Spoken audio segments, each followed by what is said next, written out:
easily blocked.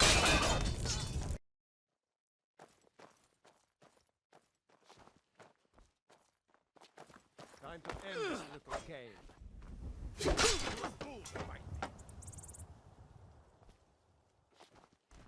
Want to have your clip featured in the Skyrim Clip of the Week? Simply record the clip on your Xbox and then send it to me via message. My gamertag is iRyeni, that's IRYENI, and then you can message it to me over Xbox and I'll be able to view it. I look forward to seeing the clips that you guys send me.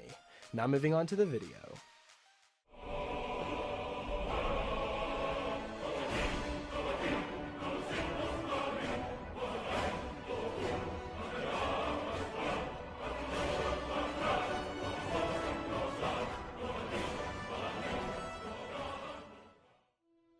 Hey, what's up guys, it's Ryan, and welcome back to another episode of Modded Monday. We're on week number 213 now, guys.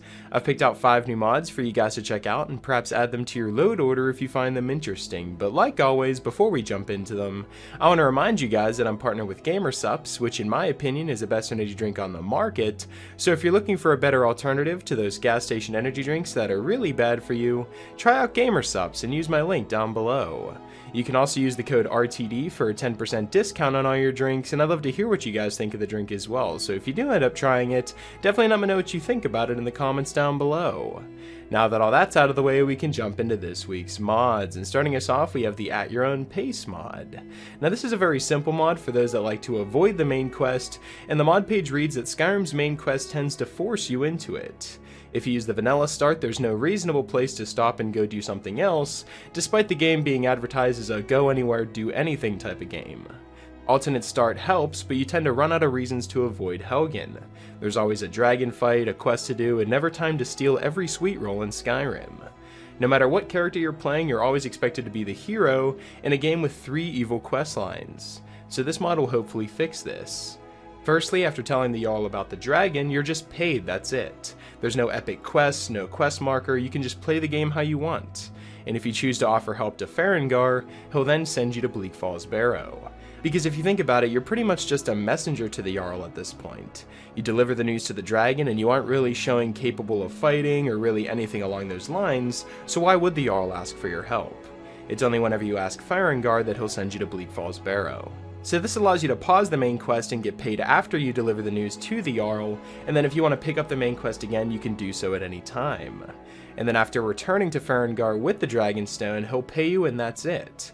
There's no immediate fight to the death or a brand new character and a dragon, but if you do want to spawn the dragon at the Watchtower, you can simply ask Farengar if he's seen any dragons. After he tells you that he would love to see a dragon, one immediately turns up, and he isn't allowed to see it. So once again, after Bleak Falls Barrow, we can slow down the quest line until we actually get to fight the first dragon. And then the main quest after that will continue unchanged until you get to Ustengrav, where the horn will still be there, allowing you to return it. You can then gain the 3rd word of Fusra Da and ignore Delphine for as long as you want. And again, after talking to Farengar, you can progress the main quest and ask him if he knows anything else about dragons. He'll say no, and then he'll ask Delphine about you, and then a letter will be sent out shortly. Some other small details that they included in here was the attunement sphere has already been placed, which allows players to explore Blackreach without doing the main quest, or a role-playing reason to explore every iceberg in the Sea of Ghosts. And lastly, you can skip the season unending quest completely simply by passing the Jarl Balgruuf speech check. So this mod greatly transforms the way that we complete the main quest and the way that we actually build our character up, because we have a lot more time in between the quests instead of being shoved into another quest right after another. You can actually do one at a time and then do other side quests or join guilds outside of this main quest. So if you are looking to slow down the main quest in your game and maybe explore more of Skyrim without being told that there's so many dragons about and we have to do these quests now, then the At Your Own Pace mod is definitely a mod I'd recommend downloading, and that's why it's featured here at our number 5 spot, so I'd recommend downloading it and giving it a try for yourself. Coming in at our number 4 spot, we have the Vanargand animations, male and female all in one. I know you guys really like the animation mods that I bring to the channel, and this one features an all-in-one package of the available Vanargand animations. This includes idle, walk, and run animations for both male and females, and it's ideal for a light armor and light weapon playstyle. This mod also marks the launch of a second animation series, which is this Vanargand animations, which will focus in light armored characters and one-handed weapons. This is also the counterpart to the Leviathan animations, which is made for heavier characters and two-handed weapons. Now so far this mod contains the following female and male animations. We have the 30-second long idle that cycles between different poses, and then a forward and side directions for walk as well as running. Now it's really difficult to talk about animation mods, especially when all the information's right in front of you here. There isn't really that many animations in this all-in-one mod here, but it is a very small mod, and it makes some very great changes, especially to other NPCs in the game. You'll have other idle animations, so you don't look like a robot walking around Skyrim, and as well, like I said, with the NPCs as well, it changes their animations, so that everyone that you stumble across the game will have different and unique animations. And since this mod just changes the idle animations as well as the walking and running, you can also combine this with other mods that we've covered in the past that cover the swinging of one-handed and two-handed weapons, just so you have a different animation for every different action you can do in Skyrim. The ones that I use and ones that I've covered in previous load order videos include the refined movement mod, the spoiler animation overhaul. You know, there's so many different ones that you can combine with this Vanargand animation mod that it's almost impossible to pass up a mod like this. So if you feel like you're lacking in the animation department of your load order, then I'd totally recommend checking out the Vanargand Animations male and female all-in-one mod, because no matter the character you're playing or the NPCs that you stumble across in the game, they'll all have unique animations and they all look better than the original robot style, and that's definitely why this mod's featured here at our number 4 spot, so I'd recommend downloading it. Coming in at our number 3 spot, we have the Immersive Winterhold College Students mod. Now the mod page reads that no longer does the Winterhold College feel empty and devoid of students, which is actually a point I made in last week's episode when we covered Pocky's College of Winterhold. I always felt that the College of Winterhold really didn't feel like a college because there was not really many people in it, and there wasn't really a lot of clutter that made it look like a college around. You know, this is where this mod steps in with the Immersive College Winterhold students. From near and far have trekked to behold the beautiful college in the snowy lands of Winterhold. You can now meet your new classmates and take them on exciting adventures. Now it's important to note before I go any farther that this is actually a mod that I kinda covered in the past, but it's since been removed and upgraded to this one, and that was the Immersive College NPCs mod. If you do have that mod still installed in your list, it'll be changed to a name called Mod Moved, and then you can now go and download this mod so that you can replace the one that was changed. But this is an amazing mod that adds new and unique NPCs to the College of Winterhold, and among these new students we have 5 novices, which are a male Argonian, a female Dunmer, a male Breton, a female Bosmer, as well as a male Nord, and then the 3 new mages that have also been added. We have a male Imperial, as well as a male and female Redguard. One's a conjurer, one's a restoration expert, and the other teaches wards and makes trips to Sarthel during weekends. Finally, you have a groundskeeper and 8 college guardians, which are 4 on the wall and 4 on the ground. And then you also have a Sarthel excavation site, which includes 6 workers, 3 guardians, and 1 adorable dog. Now, like I said, if you watched last week's episode, you'll know that we covered a College of Winterhold mod that completely overhauled the college as a whole, and I also talked about how lacking of NPCs the College of Winterhold always had in that video, and this is how we're going to fix that. With the Immersive Winterhold College Students mod, it'll add some new students to actually talk to in the College of Winterhold, just so it doesn't feel so empty and alone whenever you're doing the College of Winterhold quest line, and that's why it's featured here at our number 3 spot, so I'd strongly recommend downloading this mod and giving it a try for yourself. Coming in at our number 2 spot, it seems like every week we're going to be getting a new mod pack or mod bundle. In this week's we have the Natural Forces Bundle mod, which is a combination of fire, water, ice, and electric mods to actually change all of the natural forces in the game.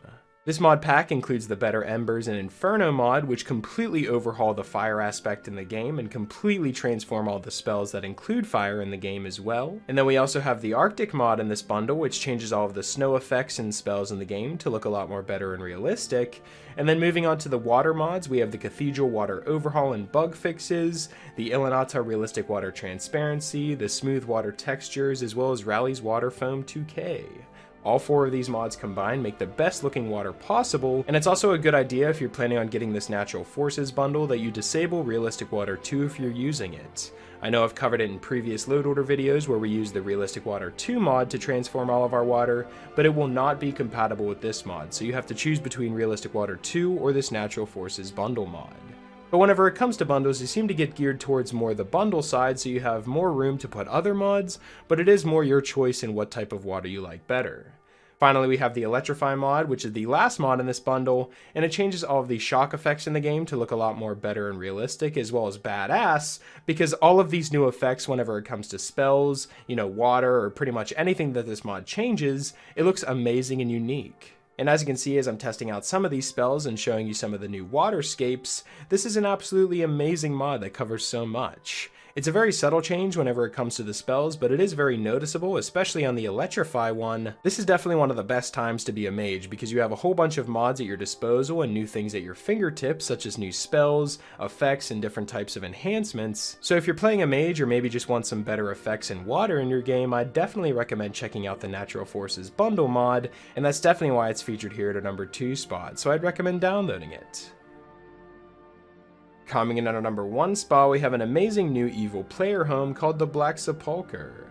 The mod page reads, the Black Sepulchre is a dynamic housing experience that changes as your character progresses. It's suited towards a darker playthrough, and it begins as a dilapidated crypt already inhabited by a vampire, and will eventually end up as being fully furnished in a secret lair that holds skulls of your enemies on a wall and a treasure room overflowing with gold. The Black Sepulchre is located in the Falkreath Sanctuary, and there's a stair cut into the hillside to give an illusionary grave that hides the entrance. In order to dispel the illusion and open the coffin to give you access to the lair, you must first possess the Black Skull Key, which can be found inside the Jarl of Falkreath's trophy case. You can also find in one of his wardrobes that there is a vague letter from the vampire currently inhabiting the Black Sepulchre, describing some kind of arrangement that went between them. The features of this mod include a wall of skulls, which includes 50 placed skulls on the wall for unique enemies encountered, such as Mirak and named dragons. So what this means is you could leave your house and go explore Skyrim, kill a bunch of stuff and maybe some dragons as well, and then when you return to your house later, your house will update with the things that you've killed without you having to place anything on the wall, which I think is a really cool feature. In addition, as you kill these unique enemies, you'll gain skull ranks, which adds piles of normal skulls representing the other enemies you've killed along the way, and these piles will grow larger as you gain ranks. Now, I really love the idea of this house mod, and this is actually the first time I've seen a house mod like this on console, not necessarily an evil house mod, but a house mod that actually updates as you go about and do stuff in Skyrim, and you don't actually have to walk up to a wall and click something to put it on the wall. It'll actually automatically put it on the wall for you, just as long as you already completed the quest in the game.